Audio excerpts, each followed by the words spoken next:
many of the ideas that you discuss in your book have I've been debating them with certain people.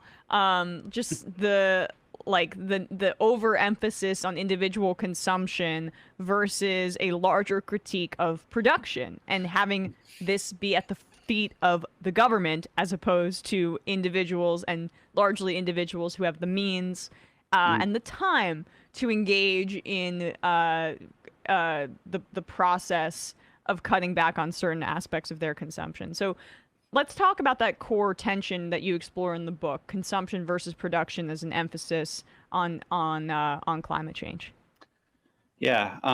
The first thing to say is that we've kind of almost been trained to only think about the climate change and responsibility through consumption, where we get these carbon footprint calculators and we think about, what we do in our homes, how we drive, what we eat, how we fly, whether or not we have children. Like, all these actions we do in the market as consumers can be traced to various kinds of emissions. And that way of thinking just pretty much erases the role of the people that own and control and profit from production.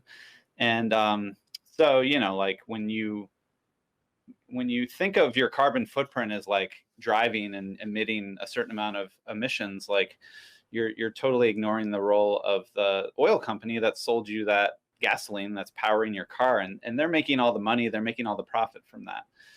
And in a larger sense, like, our energy system is an incredibly complex social system of production. Like the electric grid it's crazy. It has to be balanced, like supply and demand. So you have all these actors who are provisioning electricity to us, and that if we were focusing on that relationship of production is a lot more straightforward than all these kind of scattered consumption acts. And the production is like, for instance, if you were to take a coal-fired electric grid and turn it over to clean energy, the consumption acts can be the exact same, but they would be, from a climate perspective, completely different. So what the book tries to do is to say, really, the struggle over climate change is really about how we produce not just energy, but the things that use energy in our economy, like steel plants and cement plants and agriculture and all these productive infrastructures that use a lot of energy. Like, that's what we have to transform. So in a kind of old school kind of socialist way, like about seizing the means of production, like, that's actually what this struggle is about. It's about really taking control over a system that's run for profit by capital, who controls it to just make money, to try to say we need to totally transform this energy production system to decarbonize it and make sure it runs on clean energy, so we can save the planet from being uninhabitable. So there's a lot of other things I could say about how focusing on consumers and carbon footprints really distracts. Like, even when you focus on the rich and their sort of high emitting. That was going to be my next question, right? Because just focusing on individual wealthy people's consumption but where are they consuming from, right? Exactly. Like, I mean, you have 3 pools at your 3 houses, and you're flying to Timbuktu or wherever you're going. But you are consuming from someplace, no matter how wealthy you are. And by only focusing on what they're using their money for as rich people, we don't look at how they make their money. Yeah. And that activity is going to have way more carbon impact. So you could take a CEO of a fossil fuel company that spends like 12 hours a day, like managing a global network of fossil fuel extraction production systems. And maybe they might go home into their heated pool that uses a lot of energy, but their activity of being a fossil fuel exec is way more impactful than what they're doing in their private consumption life. And that's, really where the power is. Because the other thing is, when we think about our responsibility only in terms of consumers, we act as if the capitalist market system is really just this free market where dispersed, decentralized consumers have the power to kind of choose and shape demand, and that's what's driving the economy. That's what shapes production.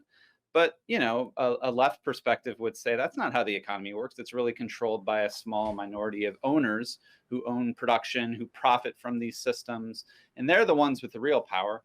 And so that's where we really have to pay attention, because Emma, I think you actually brought this up when we talked about this long ago, but like when you only look at someone's consumption, you could look at like a Hollywood actor who has a mansion and drives a Hummer and a private jet, and compare that person with a fossil fuel executive who takes public transit and is a vegetarian, and you would conclude that the Hollywood actor has more impact on the climate compared with the owner of fossil capital. It just makes absolutely no sense to think about it that way. So we're really missing a lot when we only look at the consumptive realm, that's for sure.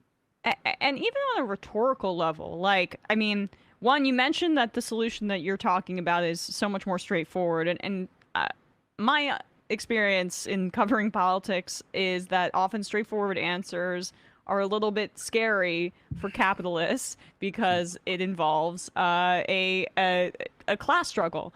And the simple answer usually always boils down to that. But even from a political rhetorical level, like Democrats focusing on, we'll just use this country as an example because I'm most familiar with it, but any like center left party, whatever, focusing on individual consumption as a way to combat climate change is like a gift to the right wing, because it's an impossible bar to meet. It also is targeted at a certain class of likely suburbanites, upper middle class types who have the ability to engage in that kind of behavioral change because of wealth and time and the kinds of education that they probably received. Like, it is almost working in tandem with the Democrats saying, basically, we're only going to focus on winning over suburban voters who are disaffected by Trump. Like, that is the kind of person that they're tailoring that towards, and that has zero broad appeal. Yeah. I mean, you can listen to what the right says about climate politics, and they say this is a conspiracy amongst a liberal elite that's trying to concoct these policies in Washington that are ultimately meant to change your life, to make your life worse, to make your life cost more, and to make you sort of adopt this sort of goody-goody like vegan lifestyle or whatever. And that resonates with a working class that's been beaten down and basically suffering through this kind of highly unequal capitalist system for the last 40, 50 years. And so the right's able to kind of mobilize this kind of opposition to climate on the basis of a kind of class appeal that says this is going to cost your life economically. And you're absolutely right. Like, a lot of liberals just play right into it because a lot of their politics ultimately is about kind of performing this low carbon virtuous life and performing this kind of these individual consumption acts. And that, we need to get beyond that and actually speak to how we can combine climate action with policies that actually improve people's lives, make their access to energy systems more secure and things like that. So. And in terms of who's driving the climate conversation, let's talk about the makeup of those people and how it probably influences the rhetoric, because I think that fits well into what we just touched on. Using PMC can seem maybe just a little tired to a degree, but those are the kinds of people, right, who are in charge of this discourse. I mean, yes, it's scientists too, but relying on data to sell your political project is not a good way to go. But maybe if you can expand on that, how the makeup of the people, the kinds of professional types who are leading climate discourse has affected the way that it's been portrayed. Yeah, it's funny. I submitted the book proposal in 2017 that was going to be anchored in this very PMC analysis. And for those that don't know, the professional managerial class was a concept coined by Barbara and John Ehrenreich in the 1970s. And then after 2017, basically the left blew up with this debate over the PMC, and it polarized the 2020 primary between the Bernie and Warren factions, and it became this extremely polarizing concept.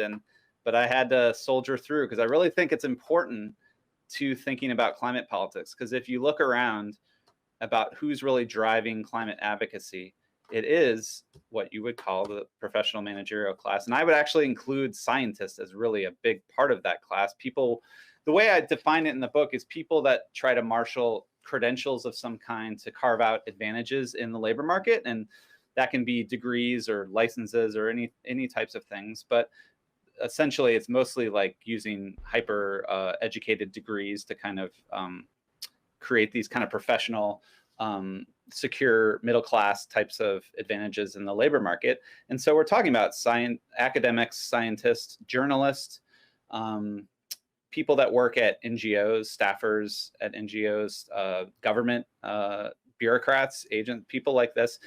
And this is the kind of class of people that are most vocal about climate change. And essentially, like, there's a couple things that kind of define this class project in a kind of material and ideological sense. The first would be that because they're so invested in using credentials and knowledge to gain these advantages, they're really into making climate politics really about science and knowledge and believing the science and belief in denial.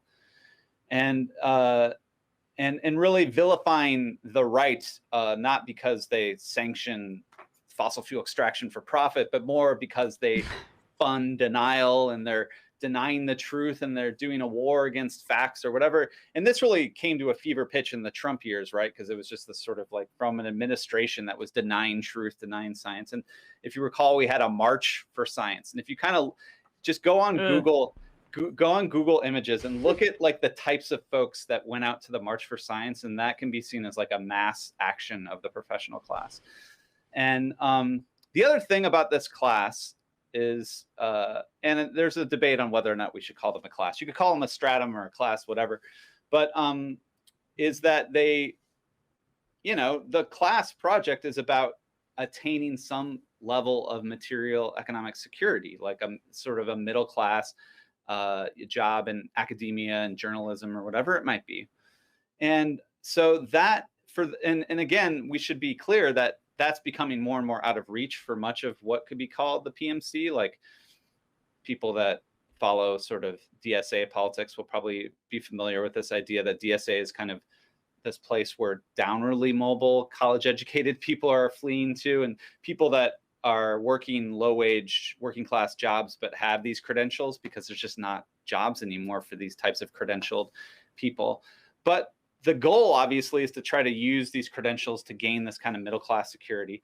But with that, with middle class security comes this level of consumption that is comfortable and might involve like owning a car and even owning a home maybe. And so and maybe like having to fly a lot for professional sort of professional reasons. And so with this middle class security, a lot of the PMC discourse becomes really focused on their own consumption as the driver, because they're participating at such a high level in these systems of consumption. They feel like instead of blaming the owners of production that I said before are really to blame, they blame themselves and say it's really, I'm engaging in this high consumption lifestyle while the world burns. And so there's this level of what I call carbon guilt and feelings of complicity.